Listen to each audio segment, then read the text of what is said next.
14 जुलाई से 23 अगस्त तक यानी चंद्रयान 3 की लॉन्चिंग से लैंडिंग तक डीएनए टीम के साथ आप इस ऐतिहासिक यात्रा के साक्षी बने हैं। हमने अपने शो में इसरो के इस महत्वाकांक्षी मिशन की हर महत्वपूर्ण पड़ाव की खुशी को आपके साथ साझा किया है। अंतरिक्ष में भारत की इस महान यात्रा की एक झलक हम आज आपको दिखाना चाहते हैं। इसमें हम आपको चंद्रयान 3 के चांद तक के सफर का हर पड़ाव दिखाएंगे।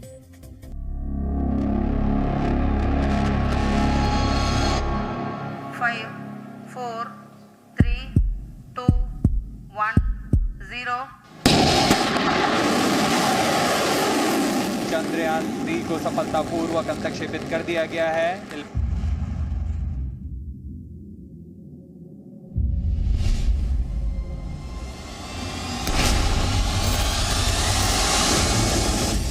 चौदह जुलाई 2023 आंध्र प्रदेश के श्रीहरिकोटा का Satish Dhawan space research centre. समय दोपहर 2:35।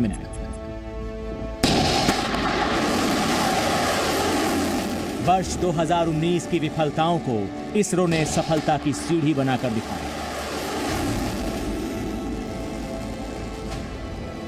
चंद्रयान 3 के लॉन्च के साथ ही इसरो ने इतिहास रच दिया।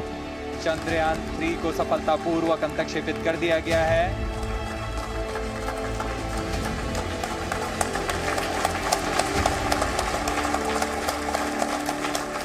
धरती के सतह से उसके ऑर्बिट में पहुंचने के लिए चंद्रयान 3 ने मात्र 16 मिनट लगाए थे, लेकिन चांद तक का उसका सफर 40 दिनों का था। इस दौरान उसे कई पड़ाव पार करने थे। यह दूरी कोई कश्मीर से कन्याकुमारी की दूरी नहीं थी। चंद्रयान को चांद तक जाने के लिए पूरे 3,84,000 किलोमीटर तक का सफर पूरा करना था और यह सफर आसान नहीं था।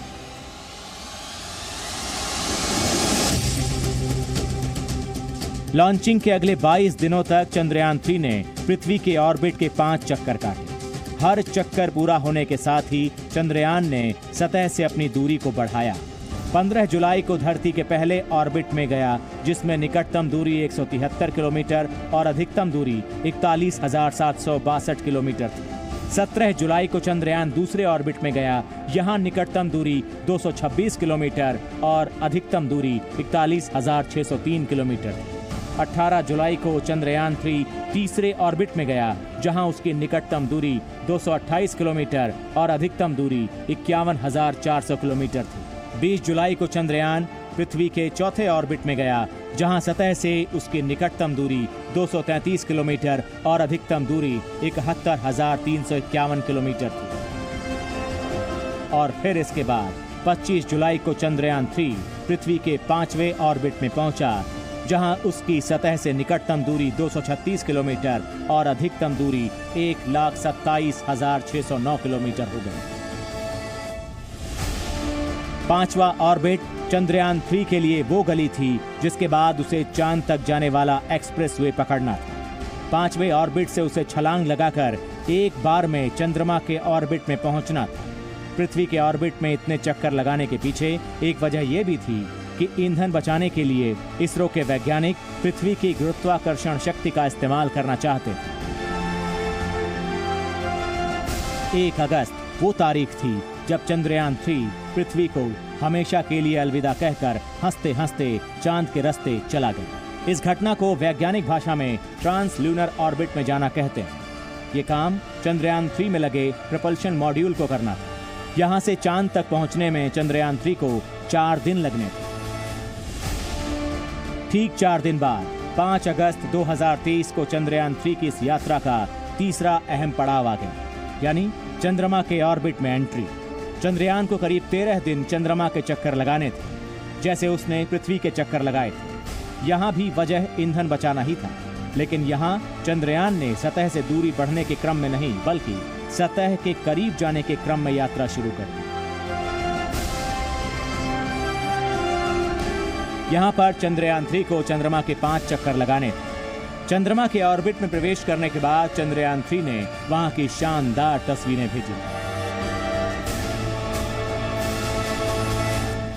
5 अगस्त को चंद्रयान 3 चंद्रमा के 5वें ऑर्बिट में प्रवेश कर गया। इसके बाद उसके ऑर्बिट को घटाने की प्रक्रिया शुरू हो गई। उस ऑर्बिट में चंद्रमा की सतह से चंद्रयान 3 की निकटतम दूरी 164 किलोमीटर और अधिकतम दूरी 18,074 किलोमीटर। 6 अगस्त को पहली बार चंद्रयान 3 को चंद्रमा की चौथी कक्षा में प्रवेश करवाया गया। यहाँ पर चांद की सतह से चंद्रयान की निकटतम दूरी 170 किलोमीटर और अधिकतम दूरी 4,313 किलोमीटर। 9 अगस्त को फिर से ऑर्बिट कम किया गया। तीसरे ऑर्बिट में सतह से चंद्रयान 3 की निकटतम दूरी 174 किलोमीटर और अधिकतम दूरी 1,437 किलोमीटर।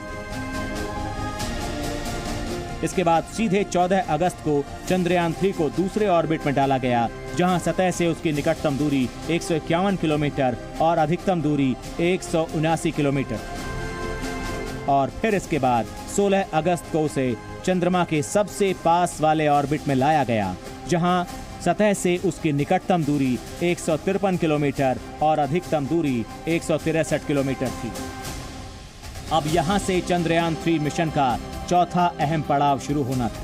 ये एक महत्वपूर्ण पड़ाव था, जहां चंद्रयान 3 के लैंडर मॉड्यूल को प्रपल्शन मॉड्यूल से अलग होना था। प्रपल्शन मॉड्यूल के अलग होने के बाद वो चंद्रमा के निचले ऑर्बिट में ही रहकर कई महत्वपूर्ण काम करने वाला था, जिसमें इसरो सेंटर और लैंडर विक्रम के बीच संपर्क स्थापित करना भी एक काम था। 17 अगस्त के दिन चंद्रयान 3 के प्रपल्शन और लैंडर मॉड्यूल अलग हो गए। इसी दिन दोनों मॉड्यूल चंद्रमा के चारों तरफ 100 किलोमीटर के गोलाकार ऑर्बिट में चक्कर लगाने लगे।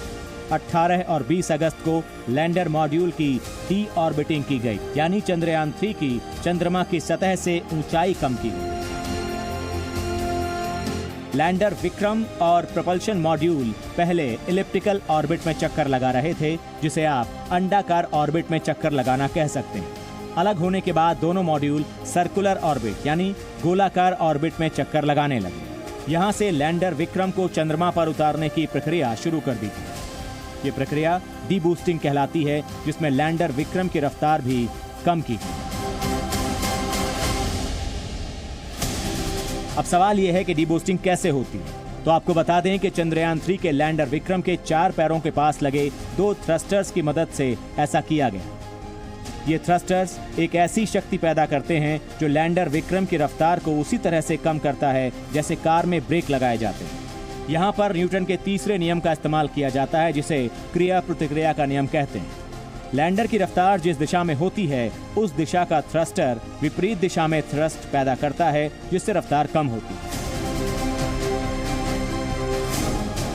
इसरो ने डीबूस्टिंग की ग्राफिकल तस्वीरें भी जारी की थीं। इन तस्वीरों के जरिए इसरो ने बताया था कि कैसे लैंडर विक्रम की रफ्तार कम की गई।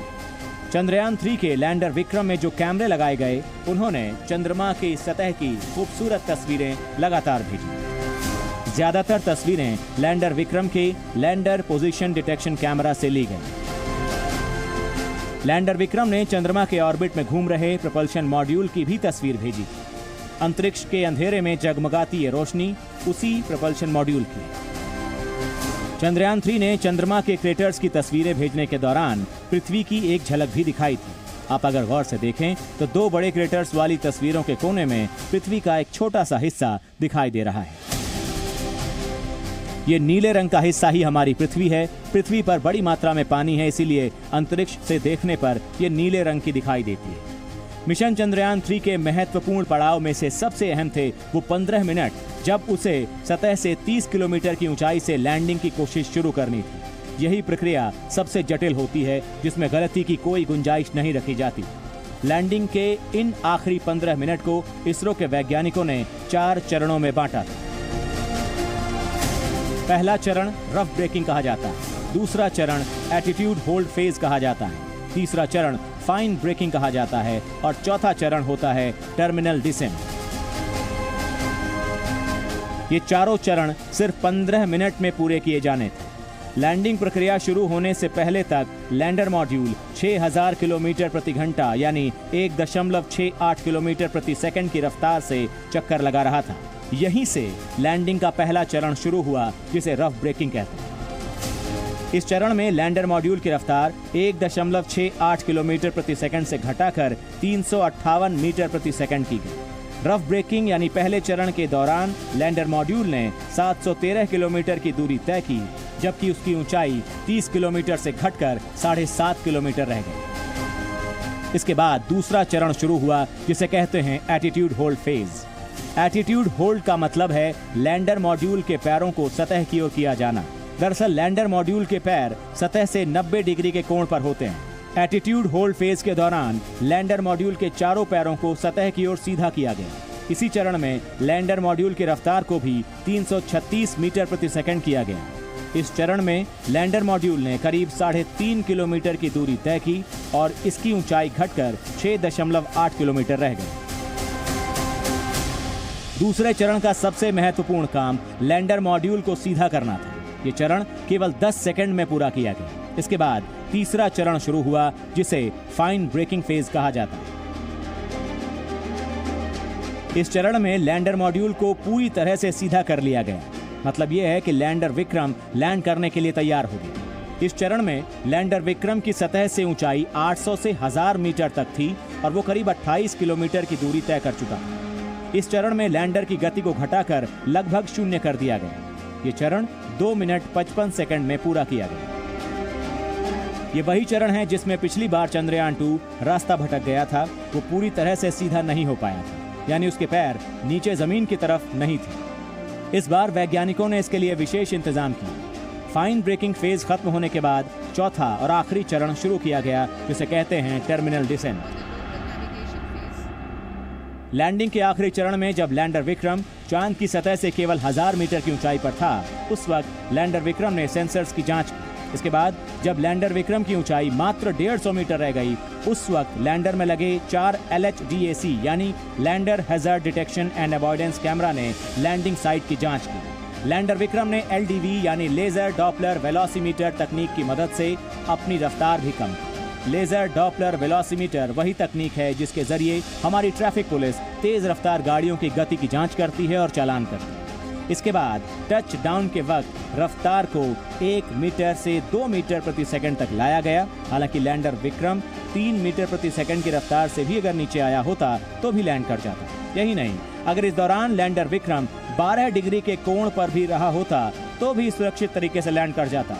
आखिरी चरण की पूरी प्रक्रिया 9 से 20 सेकंड में पूरी की गई। तो इस तरह से इसरो के वैज्ञानिकों ने चंद्रयान 3 की लॉन्चिंग से लेकर लैंडिंग तक का सफर बिना किसी चूक के पूरा कर लिया और दुनिया के आगे भारत की अंतरिक्ष शक्ति का शानदार प्रदर्शन किया। आज दुनिया ने देख लिया कि भारत वो कर सकता है जो दुनिया के कई बड़े देश पिछले कई सालों में नहीं कर पाए थे। प्रणय उपाध्याय के साथ ब्यूरो रिपोर्ट, जी मीडिया। Z News.